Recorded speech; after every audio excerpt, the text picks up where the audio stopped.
LSU lands five-star wide receiver Derek Meadows on Saturday. We're talking about it. It's Locked on LSU. Let's go.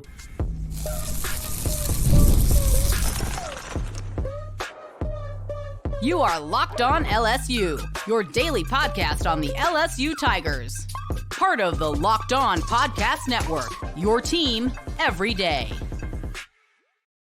Okay, let's get it. It is Locked on LSU, your team every day. I'm your host, Matt Moscona. Glad to have you aboard with us here. Thanks for making us your first listen every single day. We are free, available wherever you get great podcasts. So please subscribe on your favorite podcast app. If you are watching on YouTube, thank you. Please subscribe to the YouTube channel. Smash that like button, hit the bell so you're notified whenever we go live. Brian Kelly and the LSU Tigers landed commitment from five-star wide receiver Derek Meadows and Jaboree Antoine, the in-state cornerback, picks Miami.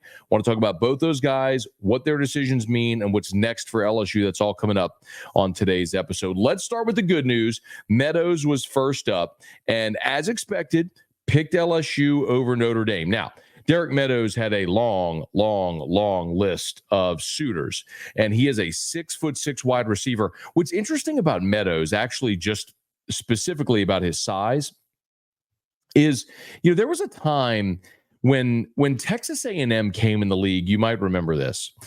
Texas A&M came into the league, and of course, Mike Evans was there, and A&M had these really big-bodied wide receivers, 6'5", 6'6", and it's sort of as a counter to that, Les Miles and his staff started recruiting really big wide receivers. You might remember in like the 2014, 15, 16 range, you had D. Anderson and Stephon Sullivan and Jazz Ferguson. Well, and that was a contrast, a real contrast from Odell Beckham, Jarvis Landry, the type of receivers that Les had typically recruited during his time in Baton Rouge, with the exception of a guy like Terrence Tolliver, who's obviously a taller wide receiver.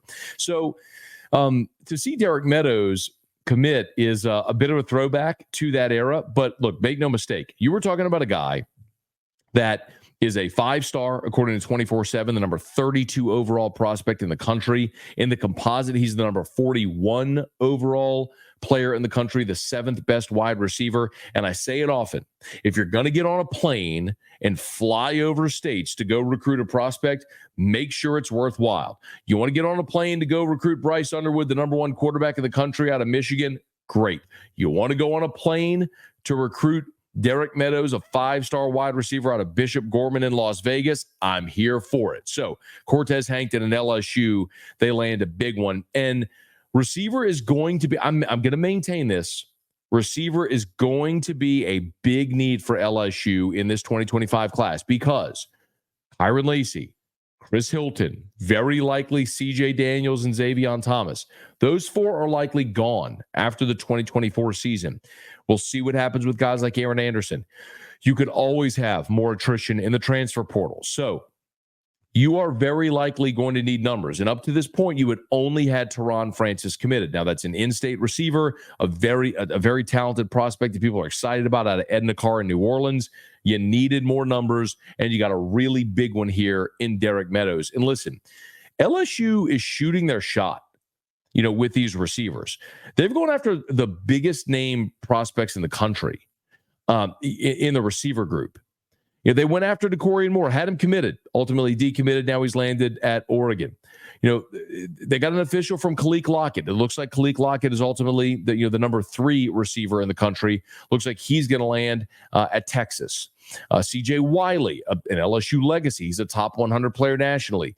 CJ Wiley ultimately picked Florida State. So LSU has gone after some big-time prospects at the receiver position. Now, you've got Teron Francis in state. You've got Derek Meadows. They could probably use a couple of more. Now, Jamie French is the next name to watch. So, depending on which scouting service you look at, but in the composite, Jamie French is a 5-star, the number 18 wide receiver in the country. So that's definitely going to be one worth keeping an eye on as we move throughout the remainder of the recruiting process. But that's a guy where it looks like it's going to be Texas and LSU for Jamie French. He's out of Jacksonville. He's, again, a 5-star.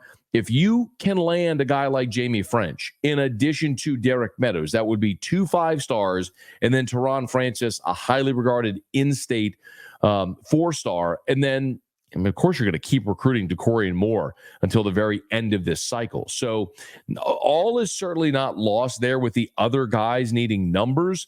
But, man, what a great start to this Saturday in getting Derek Meadows committed.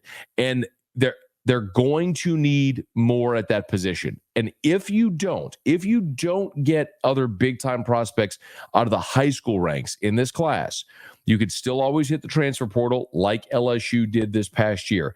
I'm fascinated to see what may happen with a guy like Shelton Sampson, a former five-star who I get asked about him often. But to be very clear, had LSU not gone into the portal this year to get C.J. Daniels and Xavion Thomas, a guy like Shelton Sampson would be ready for a breakout type season this year. But it's fair to ask yourself in the portal era, do you want to focus on a guy that's a rising sophomore who hasn't really contributed?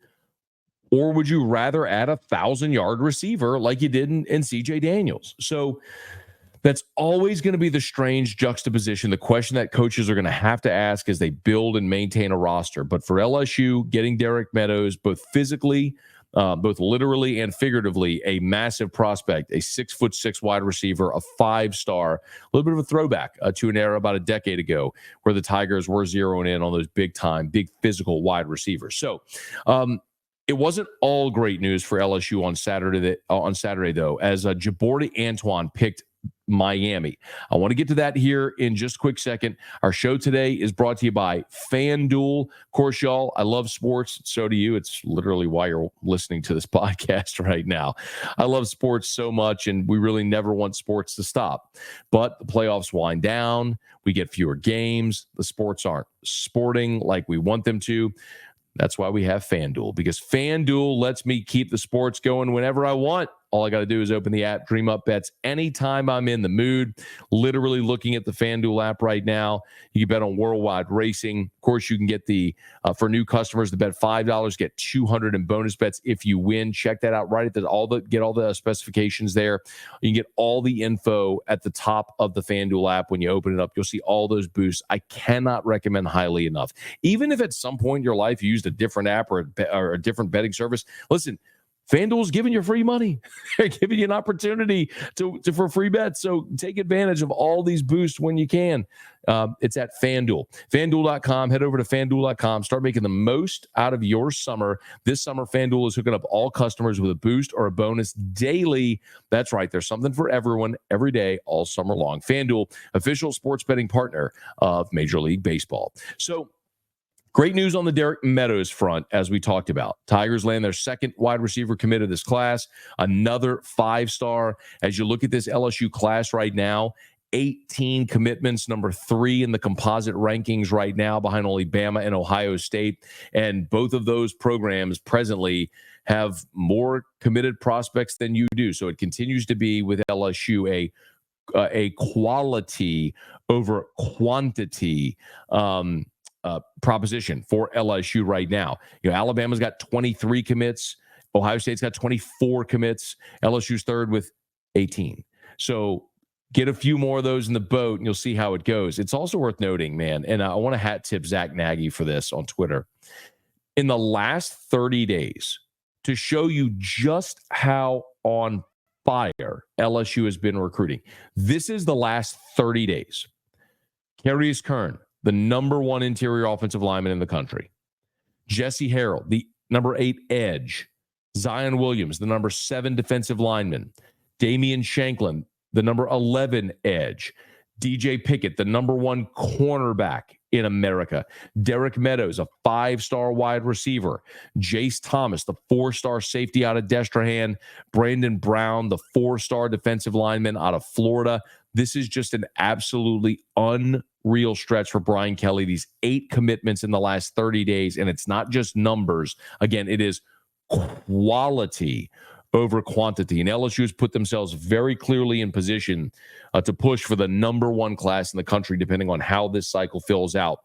And some of those names now we talked about. So the not great news from Saturday was Jaboree Antoine. And if you watched our episode previewing these decisions, all the industry expectation was that Meadows would end up a Tiger, that they'd beat out Notre Dame, and that Jaboree Antoine was going to go to Miami. So Antoine from Westgate and New Iberia picks Miami. It stings because you had him committed at one point, and I mean, Corey Raymond is from New Iberia. That's his hometown. So to miss out on a guy like Antoine is disappointing. Now, you're going to keep recruiting him all the way to the end, and he's already been committed and decommitted once. So what's to say he might not do that again? It's also fair to mention, like, what is Mario Cristobal's future at Miami? What happens if Miami loses week 1 to Florida in Gainesville and their season tailspins? Cristobal is fired. Then maybe you are in the mix for Jaboree Antoine at the end of this cycle. So as we look at LSU, though, right now, and the commitments, of course, DJ Pickett, the number 1 cornerback in America, is committed. But when you look at LSU and the cornerback position right now, you know, that's it. Jace Thomas is a safety who is something, you know, maybe could play corner, but as far as true corners that you have committed, that's it. And so similar to receiver, we've also seen LSU, you know, take their swings at the biggest names on the board among the cornerbacks. You know, Dorian Brew is a guy from Conroe, Texas that LSU was in on. Well, Brew picked Oregon. We just mentioned Jaboree Antoine. LSU was right there to the end. He picked Miami. So the Tigers have gone after some really big name prospects. They've shoot their shot. I guess we could say they've shot their shot for these big name cornerbacks. And you landed DJ Pickett. And maybe you could still flip Jaboree Antoine. But the next name to keep in mind is going to be Aiden Anding. So Aiden Anding is a cornerback out of Ruston, 5'11", 160 pounds. He's a consensus 3-star, but he's a guy that you better believe as he plays his senior year, you're going to see that rise. Look, he's got offers from Texas, LSU, Miami, TCU, Arkansas, Ole Miss, Georgia Tech, Baylor. I mean, he's got offers from a bunch of schools, including big name schools like Texas, LSU, Miami, like we just talked about. So it's one of those guys that the more he camps after his junior year, the more he gets on the recruiting radar, the recruiting cycles, the more offers he's going to get. The higher his profile will rise when we see final rankings come out after these guys play their senior seasons. So I know on one hand, it's easy just to look at a star ranking and to either be thrilled or dismayed, right? You're thrilled because Derek Meadows is a 5-star. You might be a little bummed when we're talking about Aiden Anding, who's a consensus 3-star. But the question I'll always ask when it comes to commits like this is, do you trust the coaching staff's ability to scout these players? Do you trust the coaching staff's ability to go to Dutchtown, find Lloyd Cushenberry as a 3-star, and turn him into a guy that eventually becomes a 2-year starter on the national championship team, and a rookie starter in the NFL who would eventually sign the highest, you know, the richest contract for a center in NFL history? Like, do you trust your staff to be able to identify that talent, get him on campus, and coach him up? And I'm going to say again, the greatest advantage LSU has is the dirt.